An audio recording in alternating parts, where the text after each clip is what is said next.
Cathy Lewan was flying her small plane when the engine started smoking. The throttle was stuck. That's kind of like the gas pedal sticks in your car and you can't slow down.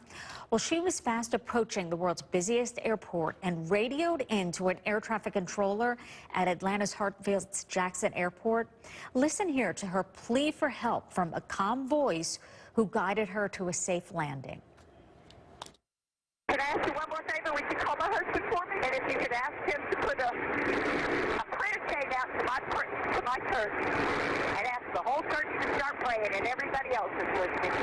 And that's all I need. Tell him that I love him and call my mother. And I know I'm going to be fine because you're helping me and the good Lord's helping me. And I always need prayer. Number 66 Delta, not a problem. We're going to call them right now for you. We'll make sure everyone knows we're taking good care of you. And we're going to get you set up for runway 10. It's not going to be any issue at all. It's just going to be a normal landing. All we're going to do different is just cut power right before we touch down. It's going to be fine. Wow, how calm is he? Mason Braddock and his team had Cathy do a flyby to get a look at the runway before she felt comfortable to land. Mason and Cathy spoke to Erica Hill from Las Vegas, where Mason received a high honor from the National Air Traffic Controllers Association for that call. Listen here. Mason Braddock and Cathy Lewan, great to have you with us. Cathy, as we listen to that, I have to say you sound so calm on that tape, too. I know you have a lot of experience, but still, this was sort of a daunting task before you. What was going through your mind once you realized what was happening and what you had to do? Well, first thing a pilot always does is look at your checklist, and I immediately started doing that to try to isolate the problems. And I'd never heard of a stuck throttle, had not dealt with it.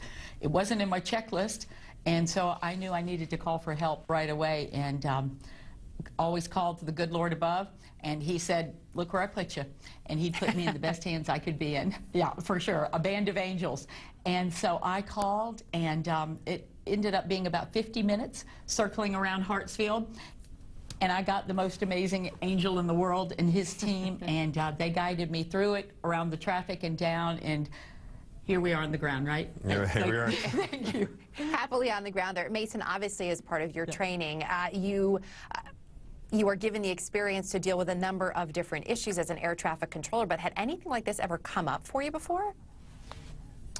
Nothing like this before. The pilot was clearly so distressed, but we've dealt with many emergencies before, so we've had plenty of time to gain great experience, with the emergencies. It was just, in this case, it was more about trying to calm her down and talk to her, and just, get her to realize that, hey, we can help you out. We just are gonna, get everything set up for you, and then we're gonna do it. And it's gonna be fine. Yeah, and I know at one point, Cathy, when you and Mason were talking, you were talking about how different it would be landing on this runway as opposed to what you were used to. Let's take a listen to some more of the exchange. Think of something about having to land at Hartsfield and the whole lot of red, blue lights sitting there that just unnerves you a little bit. Well, I'm fine. 66 Delta, that's probably the best place you could be landing. There's plenty of equipment to help you, and there's plenty of runway to work with, so that's the preferred route. No doubt about it. God gave me the 9,000-foot runway, and I do appreciate it. Cathy, we even hear you laughing there. I mean, it sounds like, as nervous as you said you were incredibly composed. How did the landing go for you?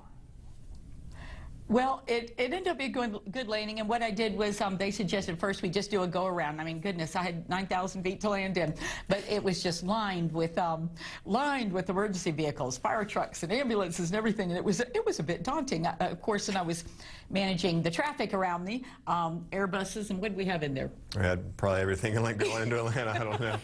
So it's too many to count. Too many to count, above me and below me. But I came in over it, and once I came in over it, and we just did a quick go-around. I turned back around, and I so clearly remember saying, we've got this. It was a team.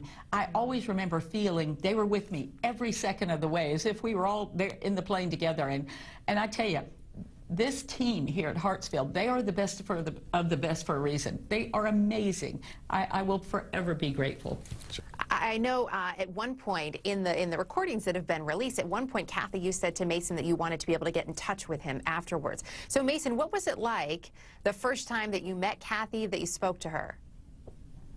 The first time after the event that I spoke to Cathy, I was actually holding my 6-week-old baby, trying to feed him or rock him to sleep or something. I was talking to her on the phone, so it was actually kind of a unique thing, you know. And I was telling her about my family and, you know, where I'm from and everything, and it was a lot of fun to get to know her better. And you know, now we're good friends, so so yeah, it was a very interesting time, you know, in my life and in my family's, you know, life. And a happy ending for all. Really pleased that you both could join us today. Mason, congratulations on your award, and great to meet the two of you, even if it's over a satellite. Cathy Lewan and Mason Braddock, thank you both.